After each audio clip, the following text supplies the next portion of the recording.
Coverage लगातार आप देख रहे हैं। नतीजों का दिन आज है और नतीजे सामने आ चुके हैं। भारतीय जनता पार्टी के पक्ष में नतीजे हैं। रामपुर आजमगढ़ के ये तस्वीर आपको दिखा रहे हैं। आतिशबाजी किस तरीके से हो रही है आजमगढ़ में भी और गोरखपुर में भी। होली दिवाली भाजपा के कार्यकर्ता एक साथ मनाते हुए नजर आ रहे हैं। आजमगढ़ में रंग गुलाल से होली खेली जा रही है तो गोरखपुर में किस तरीके से ढोल नगाड़ों के साथ में पटाखे फोड़े जा रहे हैं उसकी तस्वीर आपको हम दिखा रहे हैं। और शहर शहर यकीन मानिए भाजपा के कार्यकर्ताओं में उत्साह जोश इसी तरीके से है, खुशी इसी तरीके से है। और आजमगढ़ में जो जीत हुई है वो शानदार भारतीय जनता पार्टी की तरफ से दिनेश लाल यादव निरहुआ की। और वहीं रामपुर में घनश्याम लोधी की जीत हुई जिसके बाद से आतिशबाजी चल रही है।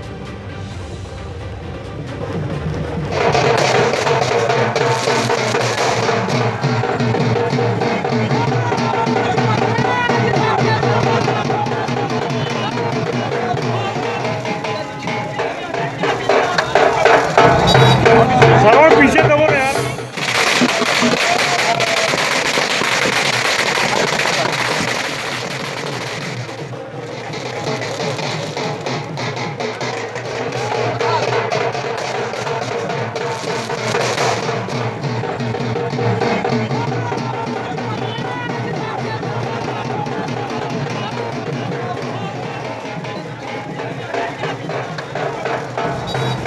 सरोज पीछे दबो ना यार।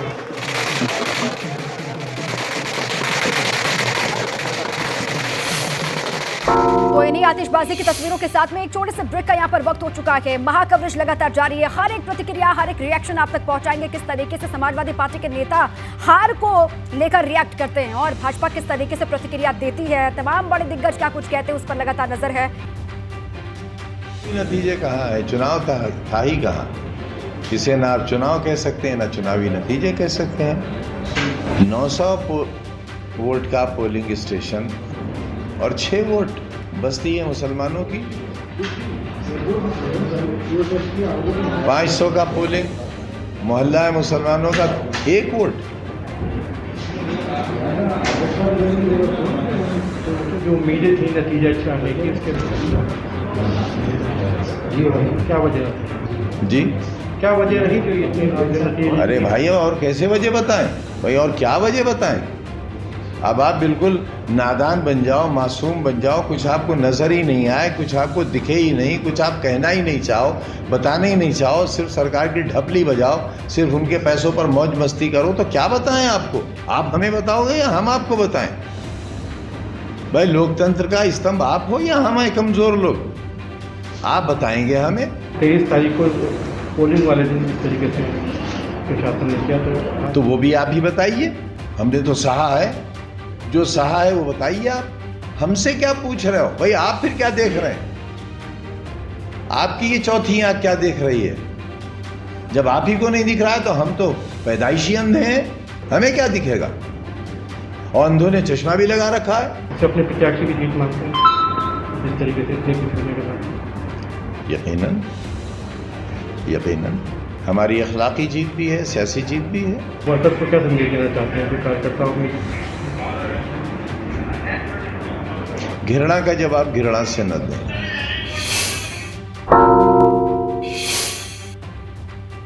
तो आजम खान की बातें आपने सुनी हैं और कितना बुरा उनको लगा है या फिर कितने निराश वो हुए हैं उनकी बातों से आप समझ सकते हैं, सुन सकते हैं, महसूस कर सकते हैं। सीधे आपको रामपुर लिए चलते हैं। हमारे साथी सनुज लगातार बने हुए हैं और वो सुबह से लेकर के अभी तक हर एक जानकारी ग्राउंड से आप तक पहुंचा रहे हैं काउंटिंग को लेकर।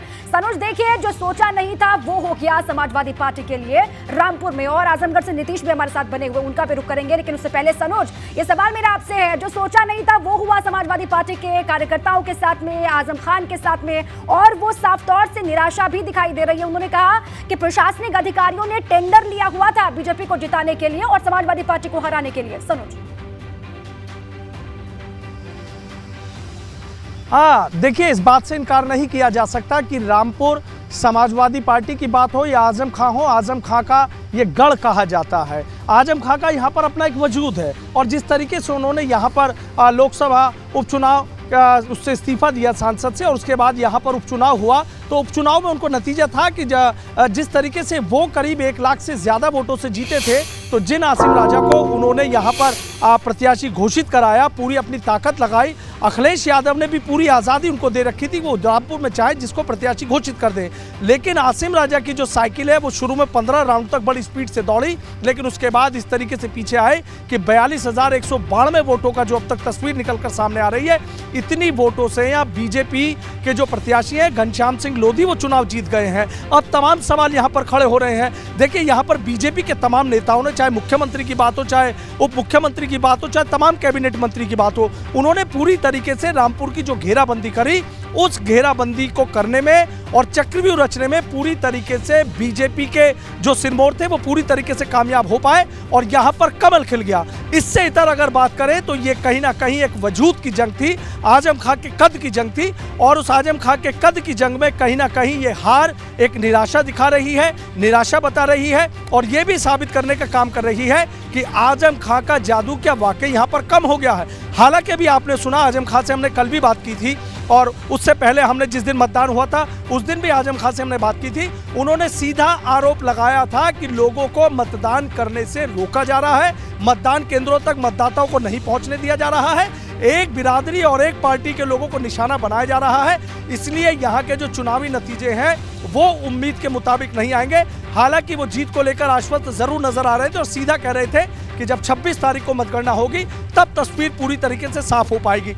अब ऐसे में तमाम सवाल उठ जाएंगे कि आखिर आजम खां जिस तरीके से जेल से आए थे, 27 महीने वो जेल में रहे, और उसके बाद जिस तरीके से मतदाताओं से उन्होंने भावुक अपील करी, उस भावुक अपील का असर तो दिखा, लेकिन कोई ऐसा बड़ा असर नहीं दिखा कि साइकिल रफ्तार भरती हुई सीधी दिल्ली पहुंच जाए। यानी बीजेपी ने जिस तरीके से बैरिकेडिंग रास्ते में कर दी थी, फूल के कांटे निकालकर रास्ते में डाल दिए थे, तो इस नतीजे से तो साफ नजर आता है कि बीजेपी के बिछाए जाल में साइकिल फंस गई, पंक्चर हो गई, और दिल्ली जाने का जो आसिम राजा का सपना है वो यहाँ पर अधूरा रह गया।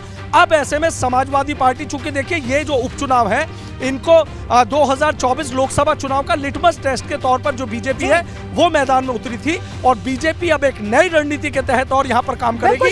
जिस तरीके से बाहर निकलने के बाद जो भावुक अपील की थी आजम खान ने, उसका असर चुनावी सभाओं में तो दिखाई दिया। वो सहानुभूति चुनावी सभाओं में तो मिली है समाजवादी पार्टी को, आजम खान को, आसिम रजा को, लेकिन नतीजों में वो सहानुभूति दिखाई नहीं दे रही है। और इसको लेकर अभी मंथन करना होगा किस तरीके से, कहां पर कौन सा फैक्टर कमजोर रहा, इस पर आगे बढ़ेगी समाजवादी पार्टी। आप रहे हमारे साथ और नीतीश भी लगातार बने हुए हैं।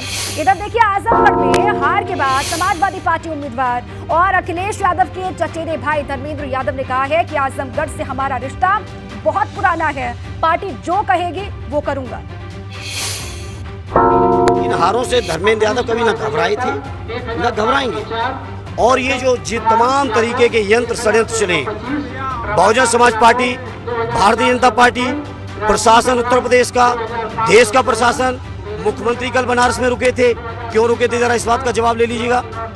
क्या अधिकारियों को डायरेक्शन हो रहे थे, क्यों मुझे सुबह से रोका जा रहा था, क्यों हमारे वोटर लिस्ट में नाम घटाए गए, क्यों हमारे हजारों कार्यकर्ताओं को रेड कार्ड दिए गए। मैं चाहता हूं मीडिया के लोगों, लोकतंत्र को मजबूत रखने की, हार जीत कोई बात नहीं, हार हुई हम स्वीकार कर रहे हैं। अपनी हार के लिए बधाई दूंगा भाजपा और बसपा के गठबंधन को, जो प्रत्यक्ष तौर पर राष्ट्रपति के चुनाव में भी सामने आ गया है और आजमगढ़ के चुनाव में पहले से चल रहा था। मैं उस गठबंधन को बधाई दूंगा कि अगर मुझे हरा के वो दोनों गठबंधन करके खुश हैं तो वो अपनी खुशी का इजहार जरूर करें। तो धर्मेंद्र यादव को आपने सुना, बहुत निराश वो दिखाई दे रहे हैं और साफ तौर से भारतीय जनता पार्टी पर हमलावर दिखाई दिए, और बसपा को भी नहीं छोड़ा। उन्होंने कहा कि इनडायरेक्टली गठबंधन में थे बसपा और भाजपा, जिसकी वजह से हुआ ये कि भाजपा की जीत हो गई। नीतीश यहाँ से लगातार हमारे साथ बने हुए, नीतीश का रुख कर लेते हैं। वो सुबह से हर एक जानकारी, पल पल की अपडेट ग्राउंड से आप तक पहुंचा रहे हैं। नीतीश, आपने सुबह से देखा है, हर एक हरकत को वहां पर महसूस किया। धर्मेंद्र यादव से भी आपने बातचीत की, उन्होंने भी साफ तौर से वही बातें कही जो आजम खान ने और अब्दुल्ला आजम ने कही थी। उन्होंने भी साफ तौर से प्रशासनिक अधिकारियों पर कई आरोप लगाए हैं, कई सवाल दागे हैं। अब वहां पर जो लोग हैं, जो कार्यकर्ता हैं समाजवादी पार्टी के या फिर भाजपा के, वो हार और जीत का फैक्टर क्या मानते हैं नीतीश? देखिए, फैक्टर तो दूसरी बार में जिक्र करूंगा, लेकिन अगर बात करें तो 8,679 मतों से जो दिनेश लाल यादव की जीत हुई है, दिनेश लाल यादव निरहुआ की जो जीत हुई है, वो कहीं ना कहीं आजमगढ़ में लहराते हुए भगवा को दिखा रही है। जैसे एक लंबे समय से समाजवादी पार्टी का इस सीट पर कब्जा था और जो जनता के बीच में चर्चा है वो सिर्फ और सिर्फ ये है कि आखिर समाजवादी पार्टी के राष्ट्रीय अध्यक्ष इस उपचुनाव में चुनाव प्रचार के लिए क्यों नहीं आए। क्या ये भी जो प्रभावित करने वाला बड़ा फैक्टर था ये भी काम कर गया? कहीं ना कहीं जिस तरह से धर्मेंद्र यादव ने जिक्र किया, धर्मेंद्र यादव ने सपा से इतर अगर बात करें तो भाजपा और बसपा के जो दोनों लोग हैं, दोनों प्रत्याशी हैं, उनको गठबंधन वाला बताया। लेकिन इसके इतर अगर बात करें तो धर्मेंद्र यादव ने, जब मैंने उनसे सवाल पूछा कि क्या आप जिस तरह से अखिलेश यादव यहाँ पर चुनाव प्रचार के लिए नहीं आए तो उस पर कुछ कहना है, तो कहीं ना कहीं इस पर थोड़ा सा टालते हुए नजर आए। लेकिन अब देखिए यहाँ पर जो लोग निरहुआ के साथ जश्न मनाकर लौट रहे हैं, इनसे जानेंगे उत्साह कितना है। आजमगढ़ में पूरा भगवा रंग में रंग गया, खूब उत्साह, पूरा जिला हर्षित है, पूरा मना रहा, पूरा जिला जश्न मना रहा है। क्या रहा है आखिर समाजवादी कैसे हार गए? बड़ा ये गढ़ कहा जाता था और ये किला भेज दिया दिनेश लाल यादव निरहुआ ने। तो क्या विकास वाला नारा काम किया है या कहीं ऐसा तो नहीं है गुड्डू जमाली का जो वोट काटने वाला तरीका वाला नारा काम किया है? नारा ही काम किया है यहाँ पे विकास के नाम पे ही वोट दिया गया है यहाँ पे। और जो कह रहे हैं वो गुड्डू जमाली बात वो अपनी जगह, जो यहाँ का विकास हुआ है,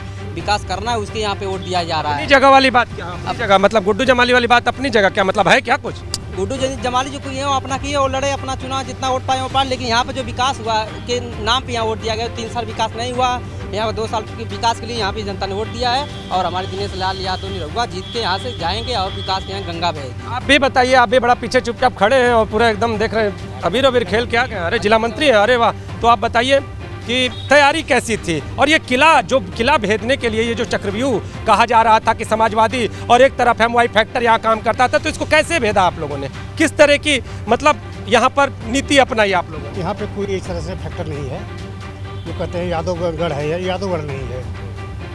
यहाँ पे जो है भारतीय जनता पार्टी ने माननीय प्रधानमंत्री नरेंद्र मोदी और माननीय मुख्यमंत्री जी जो है उन लोगों के जो योजनाएं हैं वो जगह जगह पहुँची है।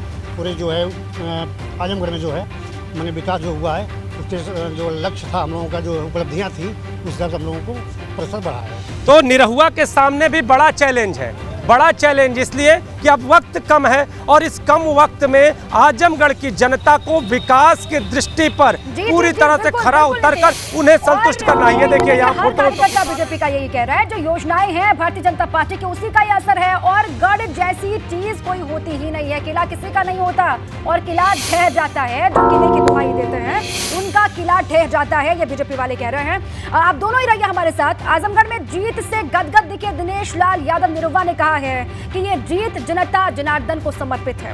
निरहुआ ने पीएम मोदी और सीएम योगी को शुक्रिया भी कहा। मोदी जी और योगी जी के नीतियों की जीत है, उनके कार्यशैली की जीत है और हमारे संगठन के जितने कार्यकर्ता हैं, जितने यहाँ पे हमारे जनता है, उनकी मेहनत की जीत है और एक उम्मीद की जीत है कि आजमगढ़ में कमल खिलाएंगे और आजमगढ़ में विकास होगा, इस उम्मीद की जीत है। दिनेश जी, जो गीत आप गा रहे थे आज, जीत के गीत कौन से होंगे? वो भी गाई थी? बिल्कुल हम लोग तो बस यही कह रहे हैं कि बीजेपी तो जीत गई है उपचुनाव के रण भैया, बन के निरहुआ लड़त रहे पूरा आजमगढ़ भैया, बन के निरहुआ लड़त। कैमरामैन विशेष के साथ नीतीश कुमार पांडे, एबीपी गंगा, आजमगढ़। तो निरहुआ को आपने सुना, बहुत बड़ी जिम्मेदारी उनके कंधों पर थी और वो जिम्मेदारी निभाने में वो कामयाब रहे हैं, सफल हुए हैं, जीत का परचम लहरा दिया है। नीतीश वहां से लगातार हमारे साथ बने हुए हैं और रामपुर का हाल सनुज हमारे साथ बता रहे हैं। रामपुर का हाल, सबसे पहले निरहुआ का एक गाना आपको सुनवा देते हैं। भोजपुरी स्टार निरहुआ अब राजनीतिज्ञ बन चुके हैं। राजनीति किस तरीके से सफल वो आगे कर पाएंगे, नतीजों का दिन और नतीजे अब साफ हैं, सब कुछ साफ हो चुका है। आजमगढ़ में भारतीय जनता पार्टी ने अखिलेश यादव का किला ढहा दिया और रामपुर में भी बीजेपी की जीत हो गई है। आजम का गढ़ जहां पर सेंधमारी भाजपा ने कर ली है। हमारे दो साथी लगातार हमारे साथ बने हुए, सनुज रामपुर का हाल आपको लगातार बता रहे हैं और नीतीश आजमगढ़ की हर एक तस्वीर बता रहे हैं, किस तरीके से वहां से रिएक्शन सामने आ रहा है, किस तरीके से खुश बीजेपी के कार्यकर्ता वहां पर हैं और किस तरीके से निराश समाजवादी पार्टी के कार्यकर्ता नेता वहां पर हैं। ये पल पल की जानकारी दोनों ही साथी पहुंचा रखे हैं आप तक। नीतीश का एक बार फिर से रुख कर लेते हैं। नीतीश, आजमगढ़ आजमगढ़ का किला नामुमकिन बताती थी समाजवादी पार्टी। ये कहती थी कि नामुमकिन है ये किला भाजपा के लिए, निरहुआ के लिए, लेकिन उस नामुमकिन लगने वाली लड़ाई को, उस जंग को मुमकिन में तब्दील कर दिया निरहुआ ने। नितेश जी, अगर बात करें तो यहाँ की भोजपुरी फिल्मों का एक अभिनेता अब नेता बन चुका है।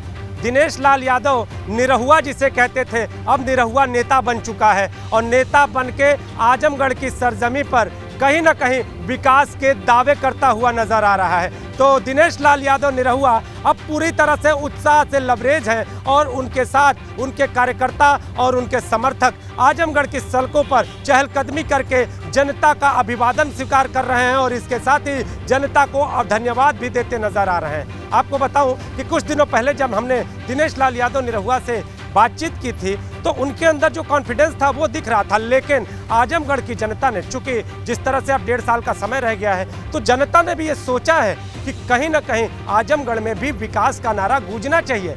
ये जनता इसलिए सोच रही है कि इसका ये कहना है आजमगढ़ की जनता का, कोई पड़ोस के जनपद अगर गाजीपुर की बात करें तो वहाँ भी विकास दिखा था कुछ दिनों पहले, अगर बनारस की बात कर ले तो बनारस में तो विकास दिख ही रहा है। इसके साथ ही जो पड़ोस अगर बात करें नज़दीक इसके लखनऊ है, और इन सब के बीच में आजमगढ़ कहीं भी विकास से अछूता नजर आता था। और अब यहाँ की जनता ने विकास का संकल्प ले लिया है और निरहुआ को विजयी बना दिया है। लेकिन निरहुआ के बारे में जिस तरह से कहा जाता है कि वो हर चीज़ को चैलेंज की तरह लेते हैं, तो देखना ये होगा कि क्या विकास को भी निरहुआ एक चैलेंज की तरह लेते हैं, और लेते हैं तो पूरा कैसे करते हैं। निरहुआ की जिम्मेदारी बड़ी है। आपको बताऊं कि अब से पहले जो चीज़ें सामने नहीं आई थी, अब वो चीज़ें भी सामने आएंगी। लोग सड़क, बिजली, पानी और गड्ढों के अलावा अन्य मुद्दों पर भी अपने सांसद से उम्मीद रखेंगे और देखना ये होगा कि इन उम्मीदों पर दिनेश लाल यादव निरहुआ कैसे कदम बढ़ा चुके हैं। निरहुआ सफल भी हो चुके हैं। अब किस तरीके से वो आगे बढ़ते हैं, हर एक चुनौती का सामना किस तरीके से वो करते हैं, उम्मीदों पर किस तरीके से खरा उतरते हैं, उस पर रहेगी नजर। सनोज भी लगातार बने हुए हैं। सनोज, वहां पर किस तरीके से जीत को लेकर बीजेपी वाले गदगद हैं, वो भी जरा बताएं, और समाजवादी पार्टी हार को किस तरीके से वहां पर देख रही है। सबसे बड़ा फैक्टर क्या वहां के लोग मान रहे हैं हार और जीत को लेकर? सनोज देखिए, हमें एक चीज समझनी होगी। अगर 2019 लोकसभा चुनाव की हम बात कर लें तो समाजवादी पार्टी और बीएसपी का गठबंधन था। शायद इस वजह से जो आजम खान है वो 1 लाख से ज्यादा वोटों से चुनाव जीते थे। अगर इस उपचुनाव की बात कर रहे हैं तो यहाँ पर भी हमें 3 चीजें समझनी होगी। पहली कि इस उपचुनाव में आजम खान चुनाव मैदान में नहीं थे। दूसरी बात यह है कि बीएसपी से समाजवादी पार्टी का गठबंधन नहीं था। और तीसरी वजह यह है कि समाजवादी पार्टी के नेता अखिलेश यादव की बात हो या तमाम अन्य नेताओं की बात हो, कोई भी बड़ा नेता यहाँ पर चुनाव प्रचार करने के लिए नहीं आया। और अगर चौथे फैक्टर की बात करें तो यहाँ जिस तरीके से हम 5 विधानसभाओं में गए थे तो वहाँ पर एक बात हमें ज़रूर ये सुनने को मिल रही थी कि आजम खान ने इस्तीफा दे दिया है। कभी वो सांसद जाते हैं, कभी वो विधानसभा का चुनाव लड़ते हैं और उनकी वजह से यहाँ पर ये सीट खाली हुई है। हमें सोचना पड़ेगा, हमें देखना पड़ेगा, हम यहाँ पर विकास चाहते हैं। तमाम तरह के आरोप भी यहाँ पर जो मतदाता हैं उनकी तरफ से लगाए गए थे कि शहर में विकास होगा, शहर में बिजली मिलती थी, लेकिन ग्रामीण इलाके से अछूते थे। इस बार जो सबसे बड़ी चीज़ देखने को वो मिली है कि जो बिलासपुर विधानसभा सीट यहाँ पर पड़ती है, उस बिलासपुर विधानसभा सीट में बीजेपी के जो प्रत्याशी हैं बलदेव सिंह ओलख, वो चुनाव जीते और मंत्री बन गए। लेकिन जितनी वोटों से, जितने अंतर से वो चुनाव जीते, अगर इस चुनाव की बात करें तो 20 से 25 हजार वोट जो हैं वो ज्यादा कहीं ना कहीं बीजेपी को पड़ी है। बताया ये जा रहा है कि पहले जो ये वोट भी मंथन करेगी, समाजवादी पार्टी भी मंथन करेगी, लेकिन दोनों ही मंथनों में अंतर होगा। बीजेपी जीती है तो जीत के बाद किस तरीके से आगे बढ़ रहा है इसको लेकर मंथन होगा, और हार की वजह क्या रही, कहां पर कमी खामी रही है, कहां पर कमजोरी रही है, उसको पकड़ने की कोशिश समाजवादी पार्टी करेगी। आप दोनों ही हमारे साथ लगातार बने रहें। ये महा कवरेज हमारी लगातार बनी हुई है, हर एक जानकारी आपको दे रहे हैं। रिएक्शन जो लगातार आ रहे हैं वो भी कोशिश है कि हर एक रिएक्शन आप तक पहुंचाए, क्योंकि जीत बहुत बड़ी है भारतीय जनता पार्टी की और हार भी बहुत तगड़ी है समाजवादी पार्टी की।